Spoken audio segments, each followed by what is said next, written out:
তাৰপিছত অকণমান কিবা খেলি মেলি পালোঁ গেটবিলাক চব তলা মৰা কিবা খং উঠিলে গেটখনত গৰু এটা মাৰি পেলাই মই ঘূৰি গুচি গ'লোঁ নাগালোঁ চ' আৰু চিনেমাখনত মোৰ কেৰেক্টাৰটো তেনেকুৱাই সি অন্ধ যদিও he is aggressive he is eccentric আৰু আমাৰ ৰাহুল গৌতম শৰ্মাই ষ্টৰিটো মোৰ স্ক্ৰীন প্লে সি লিখিছে আৰু সি বদমাছে কি কৰিছে মই জীৱনত বহুত ঘটনা ঘটাইছোঁ কিবা কিবি সেইবোৰ চব লিখি দিছে চিনেমাখনত চ' চালে মোক দেখা যেন লাগিব খালি অন্ধ দেখিব এইজনে হৈছে ৰাহুল এইজনে হৈছে আমাৰ আত্মা ৰঙালীৰ আত্মা অসমৰ আত্মা ৰাহুলক আদৰণি জনাইছোঁ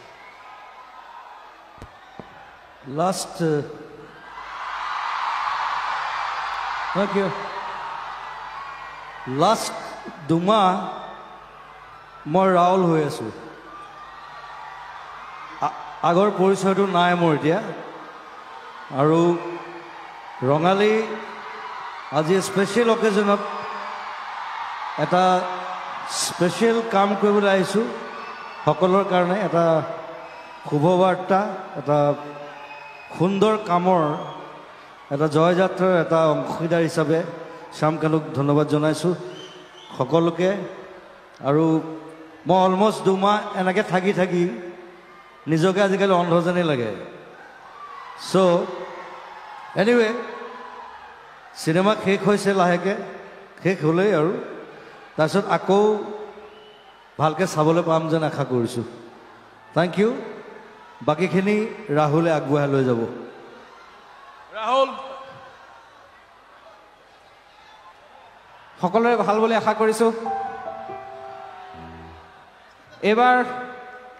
জুবিন গাৰ্গৰ শ্ব'ত জুবিন গাৰ্গ নাহে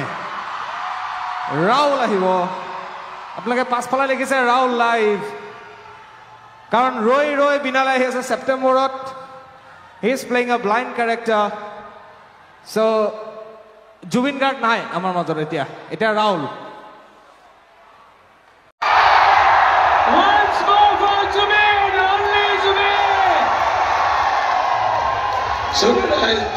সঞ্জীৱ নাৰায়ণে আমাক বহুত ছাপোৰ্ট কৰিছে হাত চাপৰি হ'ব লাগে সঞ্জীৱ নাৰায়ণ মোৰ মাত্ৰ ভাগি হৈছে সঞ্জীৱ নাৰায়ণ মৃগাংক হাজৰিকা আমাৰ এইজন আৰু এজন মোৰ বেকবোন Rishiraj Borkotoky and Neeraj, your feedback, we are so grateful to have you amongst us. If Jubin Garg, you entire Assam here. You're in the head, heart and soul. You're telling me today, I have known it all through. Because, you see, that's why I said he's the pride of the country. Of 90 years, position of 90 years, I was like, as a friend, I tried.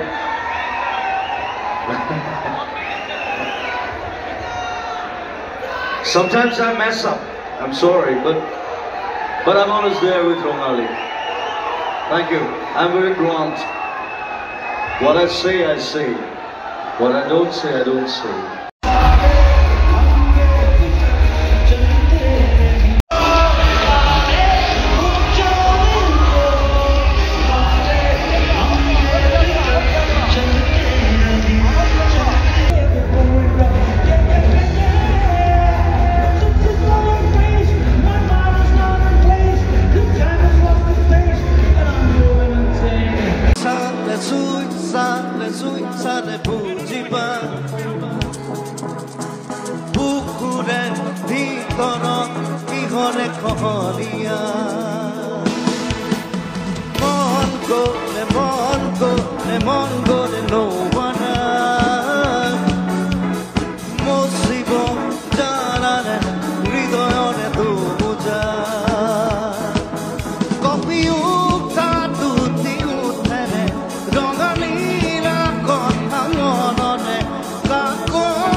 পাব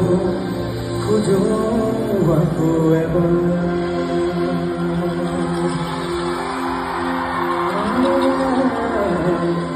ভাল পাব খোজো আকৌ এবাৰ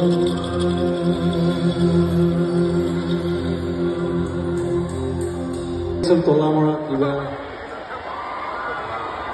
খং উঠিলে গেটখনত দৌৰটা মাৰি পেলাই ঘূৰি গুচি গ'ল নাজানো চ' চিনেমাখনত মোৰ কেৰেক্টাৰটো তেনেকুৱাই সি অন্ধ যদিও he is aggressive he is eccentric আৰু আমাৰ ৰাহুল গৌতম শৰ্মাই ষ্টৰিটো মোৰ স্ক্ৰিপ্ট সি লিখিছে আৰু সি বদমাছে কি কৰিছে মই জীৱনত বহুত ঘটনা ঘটাইছোঁ কিবা কিবি এইবোৰ চব লিখি দিছে চিনেমাখনত চ' চালে মোক দেখা যেন লাগিব খালি অন্ধ দেখিব এনেই পুৰণা গান লাগিছোঁ নতুন চিনেমা ৰৈ ৰবিনালে ৰূপ আৰু মই প্ৰত্যেকখন চিনেমাৰ ৰূপ সলাই থাকোঁ ক'ৰবাত টকলা হৈ যাওঁ ক'ৰবাত চুলি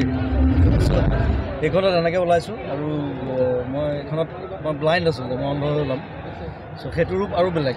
খালি ষ্টেজত সেইটো কৰিবলৈ অকণমান দিগদাৰ তথাপি আজি আমি প্ৰথম পোষ্টাৰ ৰিলিজ কৰিছোঁ ৰঙালী ফেষ্টিভেলত আৰু এইটো আমাৰ কাৰণে এটা ভাল